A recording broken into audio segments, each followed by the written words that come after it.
I wanted to do this mainly to continue our COVID updates, but secondly, to make sure that we were continuing to provide information from you mainly to the local community on how we're doing with the numbers that you're monitoring every day of the COVID cases. And so I thought we use this opportunity to not only bring in a new platform via Instagram, but to also, since we're in the heat of the battle now against COVID here locally, I thought it'd be smart for us to go ahead and give another update.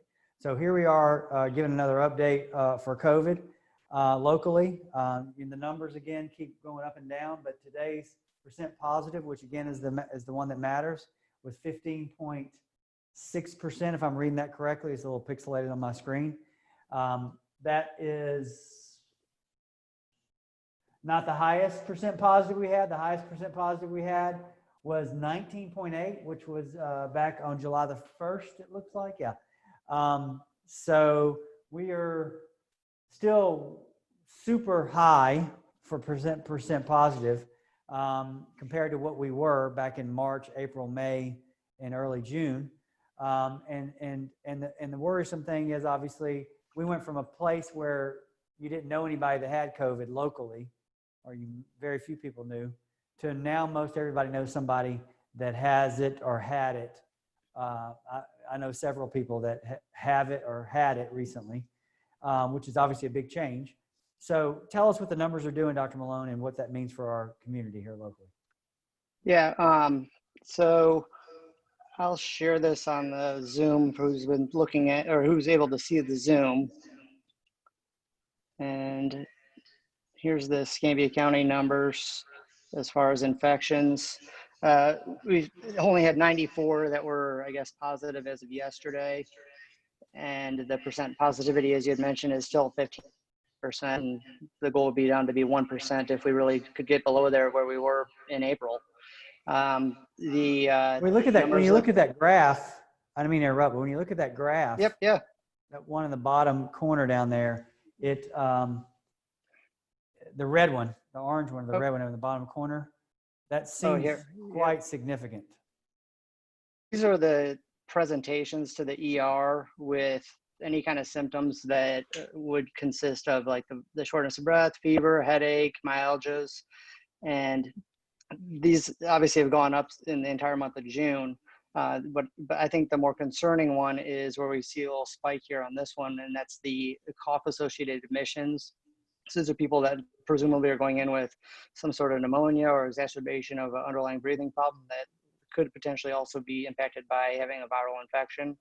And the chart just above it shows some of the other presentations for cough, fever, shortness of breath, depending on the color of the line. All that's going up. Shortness of breath tends to be the bigger complaint that people have for the daily percent ED visits mentioning. The shortness of breath seems to be the biggest factor, and it has consistently been the biggest factor. And I don't know what to make of that. I guess, you know, part of it is you can induce yourself to feel like you're short of breath. You can't fake a fever, and you know, a cough is one of those things that people are going to know if they have it. But you know, you could feel anxious and be like, "Wow, I think I'm sick," and I was exposed to someone, and so you feel like this feeling anxiety. So, shortness of breath is somewhat subjective. I'm not saying it's not valid, but it is something that you keep in mind because it's not measurable like the fevers are. Right. And then I will say anecdotally, and I think you might agree that some of the younger, I guess, infected individuals are more complaining of like the myalgias or the headache, and right. they're not tracking any of that stuff here, because I'd be interested to see that data if it was available. So here's the question that people have. Let's say you're roommates with somebody that has coronavirus. They get it, you get it, you recover before they recover. When is it safe for you to return back to work, for instance? And both people got the infection? Yes. And you're around, let's say your roommate, let's say you and I are roommates. I get coronavirus first, you get it second. I get finished with it first, you still have it. Do I have to wait 10 days from my own symptoms being gone? Or do I have to wait 10 days from any exposure to a roommate, for instance, that has it?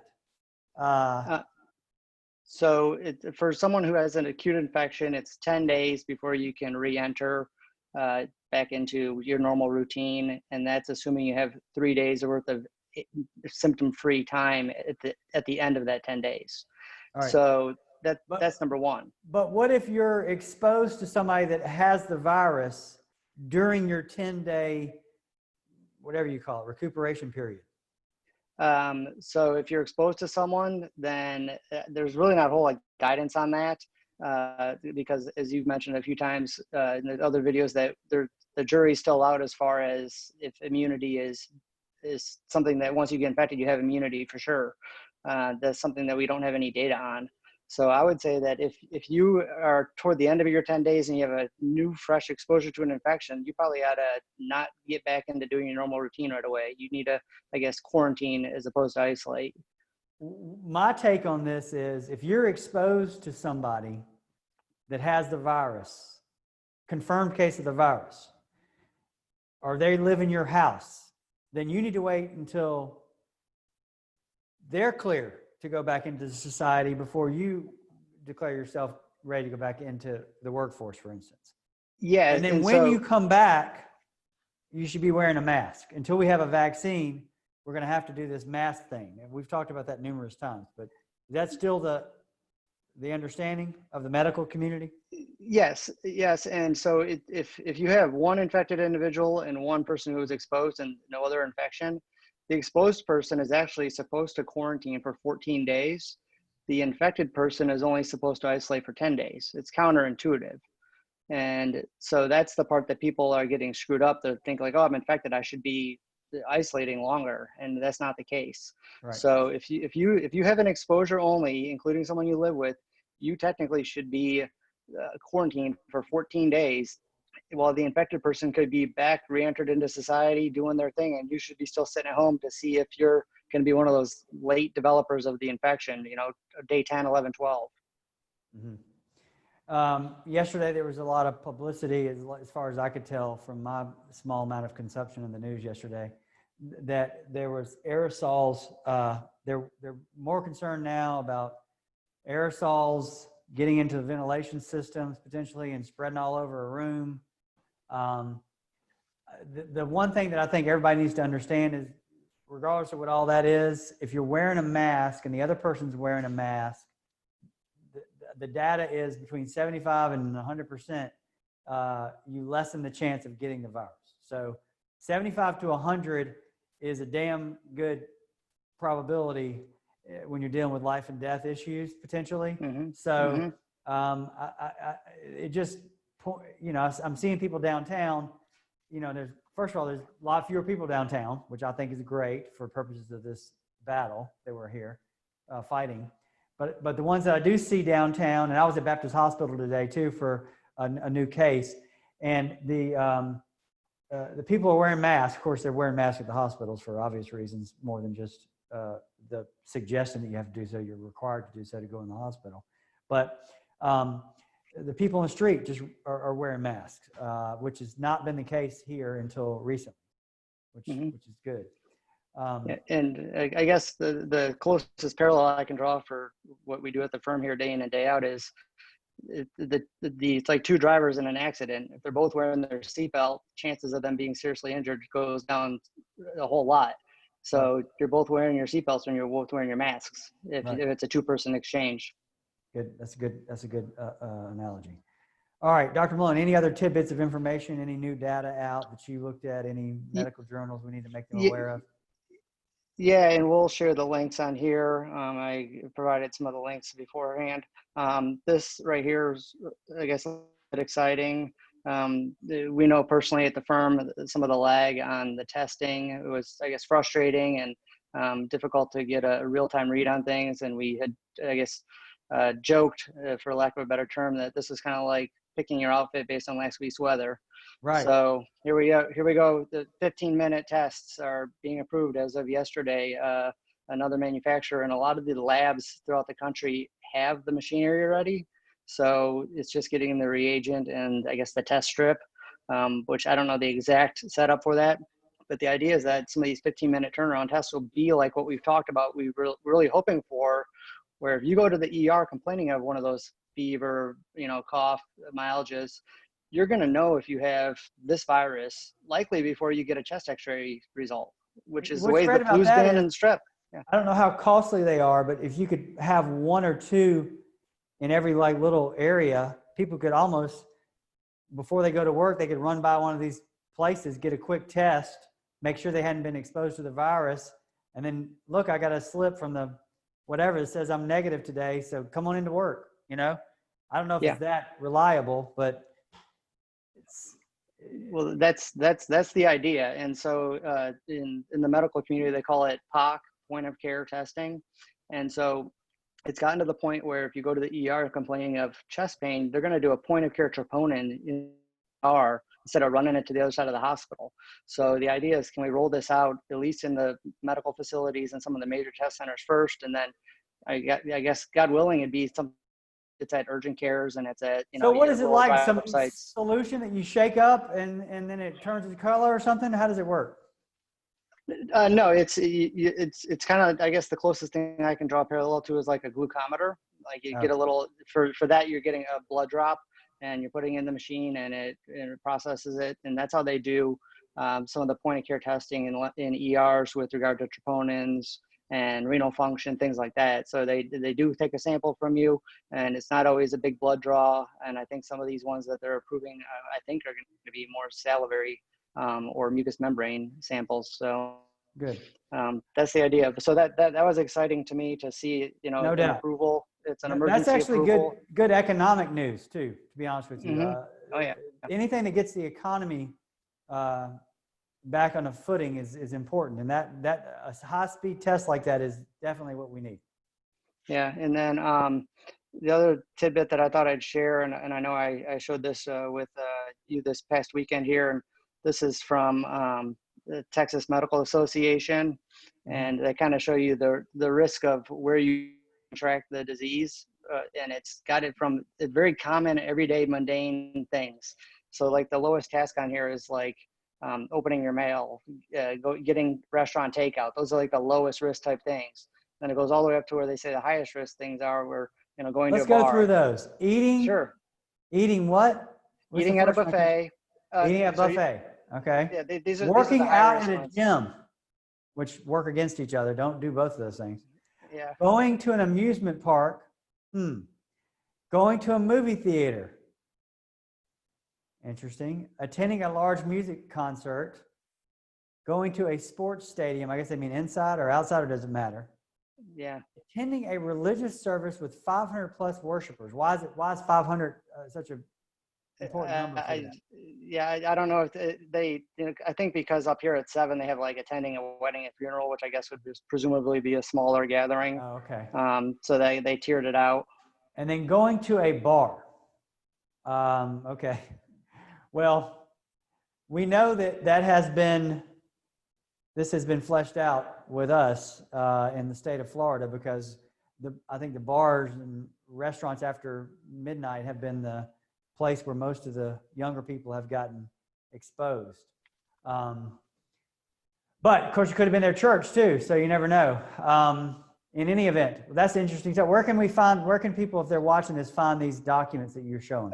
So we're gonna share it when we're done with the video here. It wasn't a direct link. It's something that was kind of social media shared among some other physicians, but the Texas Medical Association put it out. And I think this is their best way last week to try and communicate to people when they're looking at a pinch on hospital beds and ICU beds, to say, people don't get it, so let's put it something that's very digestible or consumable rather, and that they can say, hey, before I go and do this activity, where is that going to put me as far as a risk? And if it's a risk they're willing to take, then that's a personal decision, but they need to understand it. So, all right. So what else do you have for us? So then the other tidbit I had here was this Seroprevalence study that came out of Italy, and we talked a little bit about some of the antibody testing at the outset here. And this is a really well-run study. We'll link this here today. Actually, I'm sorry, Spain. I misspoke. Anyhow, they're saying that they have a range of seroprevalence, and that's the antibody in the community, in their population, between like 3% and up to 20%, depending on the part of the country. And so like Madrid, for instance, has got 13% of the people tested had the antibody. And they're saying that a third of those people that had the antibody never even had symptoms, never even knew they had the illness. Wow. So to extrapolate that and say, wow, what is this going to apply to with the state of Florida, or for the southeast of the US, or for the whole country? So this is like a good first model at doing a population-wide seroprevalence study. What is the number for herd immunity, though? What do you have to have herd immunity? For the flu every year, it's about 60 to 70%. So that you need to have that have the antibody, or have they have the antibody either because they've had the infection or they're vaccinated for it. Okay. So that's what you need for the flu, and not every virus is the same. So since we've never had this one, there's no guessing what it would be. But if you want a benchmark to go for, you need probably at least 50%, probably closer to 60%, which that's 250 million people in the US. Right. And the important thing there is that it needs to be in a closed population, a closed system. So the United States is not closed. There's so many people going, right? So you actually need to overshoot that target then to get herd immunity. Yes, it'd be higher. That's what you're saying. Mm-hmm. Yeah. Mm-hmm. Yeah. So I'm interested to start see when we do some of these well-controlled seroprevalence studies. I think you'll recall like a month, maybe more than a month ago, there was the studies we talked about, the one in Sacramento, California, where it was like, oh my gosh, there was, all these hundreds of thousands of people that had it, and they found out that the test that they were using was not accurate. And then there's other ones in, I think somewhere in the East Coast somewhere that they did it, and the numbers didn't make sense either. This is a good day to hear from Spain. So we'll go ahead and share that link. So those are the major things. And then the last thing I'm going to show you, and I only bring this up not because I'm going to make you read it, but we'll link it for people, is I thought this was timely for what we're all dealing with. And this was in the New England Journal, and it's a good article. It's that they really tell you the things to consider when going to opening up a workspace, and the different interventions you can have.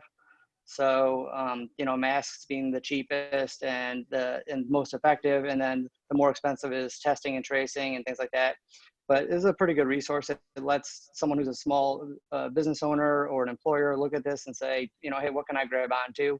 And it wasn't written as a scientific paper, though it's in a scientific journal. It's meant to be consumed by someone who wants to be their own advocate for their business or for their employees. So we're not alone when we sit here and we're and from a medical perspective, you feel like it's a reliable guideline. Oh yeah. Oh yeah, and they put some information in there that is well backed and well supported. And Gerald, I'll put it back up real quick just to give you an idea with that. So they're saying, hey, if you're a small business owner, how do you even know what the symptoms are? Here they give you the daily symptom checklist that you should be asking your employees to run, and what the most common symptoms are. And these are all backed by all the different population-wide studies that we've got in the US thus far. Mm-hmm. So, you go through this thing, and they do it so that it's something that you could ask an employee, no matter their education or their background or their ability, to say, hey, just answer this set of questions. Are you having any of these, Yeah, I'm getting to the place with all this, though, Evan, where I start reading a list of symptoms, and as I read them, I start having them. So I'm not sure sure what that means. I probably have a disorder that's not on this list, but that goes back to me saying about the shortness of breath. Like you could probably induce your own shortness of breath. I feel like I can see and feel the droplets in the air sometimes when I'm around certain people that are coughing. But in any event, that's my own psychological issues. Thankfully, I have not. If there's some wood, I'd knock on it right now. I have not had the virus, and hopefully I can avoid it. I know it's going around. I know it's hitting a lot of young people right now. I know they are feeling like they have a bad case of the flu in large part.